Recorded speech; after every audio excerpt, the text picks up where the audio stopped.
5:30 ആയിട്ടുള്ളൂ കേട്ടോ സമയം. നമ്മളെ അമ്മ വരുന്ന സമയം 5:30 പണിക്കട്ട് ഇറങ്ങാം. അവിടെ നിന്ന് അങ്ങോട്ട് കാർ അവിടെ റെയിൽവേ സ്റ്റേഷനിൽ നിർത്തിയിട്ടാട്ടോ പോയത്. അതൊക്കെ പാർട്ടി നീക്കി വന്നിട്ട് കേട്ടോ. ഞാൻ എപ്പോഴാണോ ഉണരുന്നത് അപ്പോൾ ഓള് നീക്കും. എന്നിട്ട് ഇങ്ങനെ ഒപ്പം ഇങ്ങനെ വരുതി നടക്കും. അതുകൊണ്ട് പിന്നെ നമുക്കൊരാളായിട്ട് അപ്പോൾ നീച്ചിട്ടില്ല. ഇവിടെ രാത്രി മുതലേ ഭയങ്കര മഴ പറഞ്ഞാൽ ഭയങ്കര മഴയാണ് കേട്ടോ. നമ്മൾ മഴക്കാലം തുടങ്ങിയല്ലോ, സൂപ്പർ മഴയാണ്.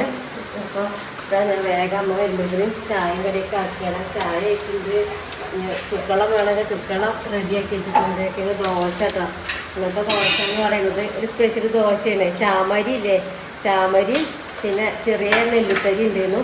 ആ അരിയും കൂട്ടിയിട്ട് നാളികേരം കൂട്ടിയിട്ടുണ്ട് അരച്ചിട്ട് ചുട്ട ദോശയാണ് കേട്ടോ. അപ്പോൾ അതങ്ങനെ ചുട്ടുകൊണ്ടിരിക്കുകയാണ്. ഞാൻ അതിൻ്റെ ഇടയ്ക്ക് പുറത്തേക്ക് നോക്കുന്നുണ്ട്. വരേണ്ട സമയം അയച്ചിട്ട് 6 മണി കഴിഞ്ഞിട്ടുണ്ട്. പക്ഷെ എന്താ കാണാത്തെന്ന് അറിയില്ല. ചിലപ്പോൾ സന്ധി ചേച്ചീനെ അവിടെ വീട്ടിൽ കൊണ്ടാക്കിയിട്ടാവും വരുന്നത്. ആരെ ക്ഷീണിച്ചൊക്കെ വരുന്നത്. അപ്പോൾ ചായ കടയൊക്കെ നമുക്ക് റെഡിയാക്കാൻ വേണ്ടിയിട്ട് വരും കേട്ടോ. കുഞ്ഞോളെ അമ്മമ്മ വേണ്ടി ഞങ്ങളവിടെ ഇത് എന്തെങ്കിലും മണം പിടിച്ച് നടക്കണം, എന്തെങ്കിലും കിട്ടാൻ വേണ്ടിയിട്ട്. എനിക്ക് പുറത്ത് എന്തൊരു മഴയെന്നറിയോ, മഴ.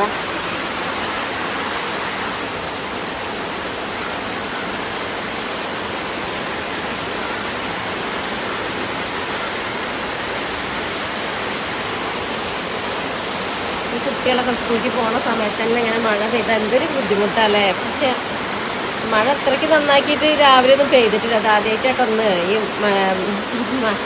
എന്താ പറയുക, മഴക്കാലം പറഞ്ഞിട്ട് ആദ്യമായിട്ടാണ് ഇജാതി ഒരു മഴ രാവിലെ. അപ്പോൾ നമ്മളെ ആസ്പത്രിയിൽ വന്നിട്ടൊക്കെ കുറേ നേരം ആയിട്ടുണ്ട്. ഉച്ചയായിട്ടുണ്ട് ഇപ്പോൾ സമയം കേട്ടോ. അപ്പോൾ വന്ന പാടെ തന്നെ ഉറങ്ങി. അമ്മ ഇങ്ങനെ കിടന്നു ജയിച്ചു നോക്കിയതിന് ക്ഷീണമാണ്, നല്ല ക്ഷീണമുണ്ട്, നല്ല ബുദ്ധിമുട്ടുണ്ട്, ഛർദിക്കുന്നുണ്ട്. അപ്പോൾ വരുമ്പോൾ തന്നെ ഞാൻ അമ്മേനെ കാണിക്കണം വിചാരിച്ചിരുന്നു. പക്ഷെ അപ്പത്തെ അവസ്ഥ അങ്ങനെ ഇന്ന് ഇറങ്ങി ഫുള്ള് യാത്രയൊക്കെ കഴിഞ്ഞു വന്നു. അപ്പൊ അതുകൊണ്ടേ കണ്ണാടില്ലേ. അപ്പൊ അതുകൊണ്ട് അത് കാണിക്കാതെ നിന്നത്. ഇപ്പൊ വന്നിപ്പോ സന്തോഷനൊക്കെ ഉറങ്ങിയിട്ട് ഇപ്പൊ നിൽക്കാണ്. സന്ധ്യച്ചീനെ ഉറങ്ങാൻ കടന്നപ്പറ്റി പിന്നെ ഛർദിച്ചിട്ട് കിടക്കാൻ പറ്റിയില്ല. പിന്നെ കുറച്ച് മരുന്നാട്ടോ അത്. അപ്പൊ ആ മരുന്ന് ഞാൻ കാണിച്ചു തരാട്ടോ. അന്നേരം ഞാൻ വീഡിയോയിൽ പറഞ്ഞിരുന്നു എന്ത് മരുന്നാണ് എങ്ങനെയാണെന്നൊന്നും അറിയില്ല എന്നൊക്കെ. അപ്പൊ അതിന്റെ ഇതിപ്പോ എത്ര വാങ്ങിയത്? 13. എനിമ പറഞ്ഞ മരുന്ന് ഇതാണ് കേട്ടോ സംഭവം. അത് ഒറ്റ യൂസിനുള്ളതാണ്. ഒറ്റ തവണ രാവിലെ മാത്രമുള്ള ഒരു ബോട്ടിലാണിത്. അങ്ങനെ 13 ഉണ്ട്. രാവിലെ രാത്രി വേണം. അപ്പൊ നമ്മളവിടെ കിട്ടുമോന്ന് അറിയില്ല, അന്വേഷിക്കണം. ചിലപ്പോ മെയിനായിട്ട് മെഡിക്കൽ ഷോപ്പ് ഇല്ല അവിടെ, ബ്രദേഴ്സ് ഒക്കെ ഇല്ലല്ലോ. നമ്മള് പറഞ്ഞാല് കൊണ്ടുതരുന്നൊക്കെ പറയുന്നുണ്ട് കേട്ടോ.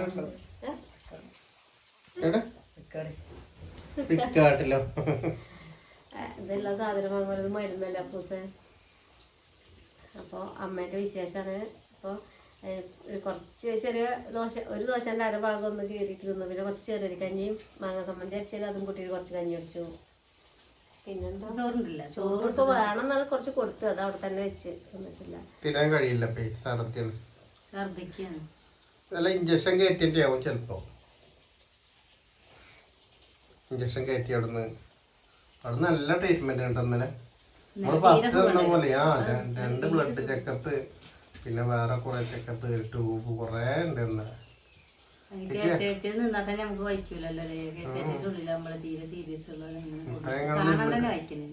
ഫസ്റ്റ് ദിവസം ചെന്നതേ പോലെ.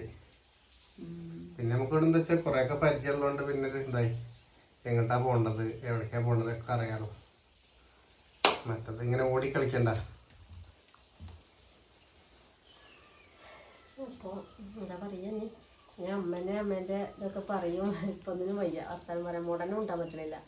നമ്മളോടനെ വർത്താനം പറയാൻ പറ്റില്ല.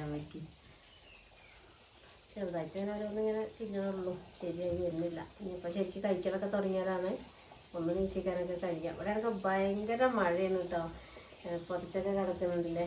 എല്ലാവർക്കും പുതയ്ക്കാം, അത്രയും തണുപ്പ്, നല്ല മഴയാണ്. ഈ തിന്നാൻ വയ്യാത്തപ്പോ പനി ഉണ്ടാവും. പനി ഉണ്ടായിരുന്ന ഛർദിയൊക്കെ. പനിച്ചിട്ടൊന്നും ഒന്നും രുചിയില്ല. അത് പിന്നെ ആ മൂത്രത്തിൽ പഴുപ്പ് ഉണ്ടായാലും തിന്നാൻ കഴിയില്ലല്ലോ. ഉള്ളിക്ക് പനിക്കുണ്ടാവും. ഉണ്ടാവും. എന്നാളെ കുറെ മുന്നേ ഉണ്ട് പറയുന്നത് ഏതും തിന്നാൻ പറ്റില്ല, ഒക്കെ ഛർദിക്കാൻ വരികയാണ് പറയുന്നുണ്ട്. അമ്മ നീക്കിങ്ങളെ നല്ല സുഖലത്തെ ആൾക്കാരെ പോലെ. അല്ല, വീഡിയോ എടുക്കാൻ ഇപ്പൊ ഒച്ചയിട്ട് എടുക്കാറിനപ്പോ അമ്മ പറഞ്ഞ എടുത്തോടി പറഞ്ഞ നമുക്ക് നിൽക്കാൻ പറ്റാന്നുള്ളൂ. എല്ലാം മാറും. എല്ലാരെയും പ്രാർത്ഥന ഉണ്ടല്ലോ, അപ്പൊ പെട്ടെന്ന് റെഡിയാകും. ഇന്നലെ അത് പറഞ്ഞ കാരണം തന്നെ എല്ലാവരും ഫുള്ള് ആളെ കമന്റും പ്രാർത്ഥന തന്നെ ചെയ്യുന്നു കേട്ടോ. അപ്പൊ അതിലൊക്കെ എല്ലാവരോടും നന്ദി ഉണ്ട്. പിന്നെ വാട്സപ്പിൽ വന്നിട്ട് നമുക്ക് കുറെ നല്ല നന്ദി പറഞ്ഞാൽ ചീത്ത അറിയും, അതിന് വേണ്ടിട്ടല്ല. അപ്പൊ അല്ല, ചീത്തല്ല, നമ്മള് സന്തോഷത്തിന്റെ ഇത് വാക്ക് പറഞ്ഞെന്നുള്ളൂ കേട്ടോ. അല്ലേ, നമ്മൾക്ക് പണ്ട് പ്രാർത്ഥിക്കല്ലേ എല്ലാരും എവിടെ നിന്നൊക്കെ. സന്ധ്യ എലിമ ചെയ്യാൻ പറഞ്ഞല്ലേ? എത്ര 2 പ്രാവശ്യം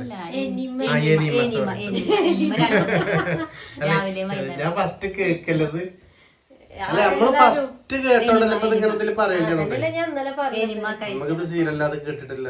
ഞാൻ കേട്ടിട്ടില്ല. പിന്നെ യൂട്യൂബിൽ നോക്കുമ്പോ പിന്നെ ഫുള്ളായിട്ട് കാണിച്ചു കൊടുത്തു. അല്ലെ, പിന്നെ എല്ലാരും വാട്സപ്പില് നമുക്ക് വിട്ടുന്നില്ല കുറെ ആൾക്കാര്. അതന്നെ. എന്നാലും നമുക്ക് അത് വെക്കണ പറഞ്ഞു. ഇന്നലെ വൈകുന്നേരം ഞാൻ ഒറ്റയ്ക്ക് വെച്ചു. ഇന്ന് രാവിലെ നമുക്ക് കാണിച്ചു കൊടുത്തു. ഞാൻ ചെറിയ പോവും, രാത്രി ഉള്ളു വെക്കും. പോക്ക് മനസ്സിലാവും, അവർക്ക് പറഞ്ഞു കൊടുത്തു. ദിവസം 2 പ്രാവശ്യം 2 വെക്കണം. പ്രാവശ്യം വെക്കണം. 2 പ്രാവശ്യം വെക്കണം.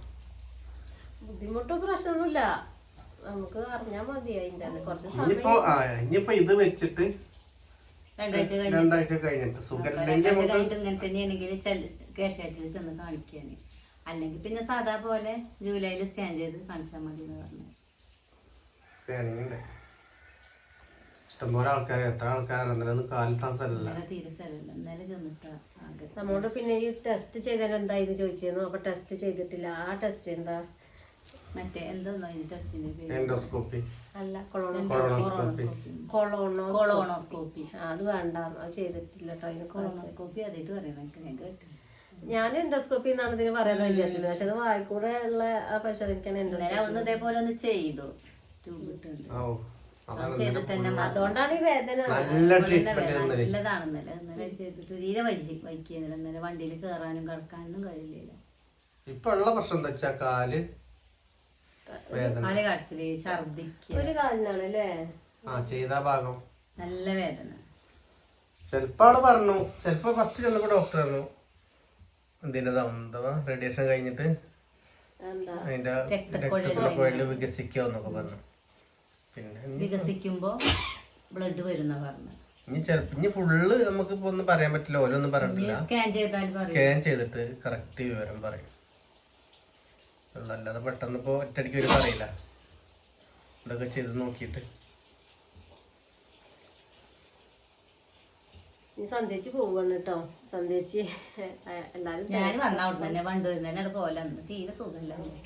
പിന്നെ മരുന്ന് വെക്കണം, കാണിച്ചും കൊടുക്കണ്ടേ, 2 നേരം കുളിക്കണ്ടതൊക്കെ പറഞ്ഞു. അപ്പൊ അതൊക്കെ കാണിക്കാൻ വേണ്ടിട്ട് ഇങ്ങോട്ട് വന്നത്. മറ്റേ നേരിട്ട് അവിടെ നിന്ന് അങ്ങോട്ട് പോലെ വീട്ടിലേക്ക് പണിയൊക്കെ മുടക്കിയിട്ടാണ് നിക്കണത്. പിന്നെ കുട്ടികളൊക്കെ അല്ലേ ഇവിടെ. അതുകൊണ്ടാണ് ചിന്തച്ചിക്ക് വയ്യ വരാനും നിൽക്കാനൊന്നും. അങ്ങനെ മാത്രം വൈകുന്നേരം വരെ ഉണ്ടാവും. പോയി കഴിഞ്ഞു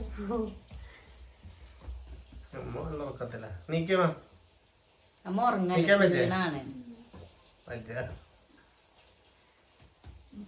അപ്പൊ നാളെ കാണിക്കാം. നാളെ കാണാം.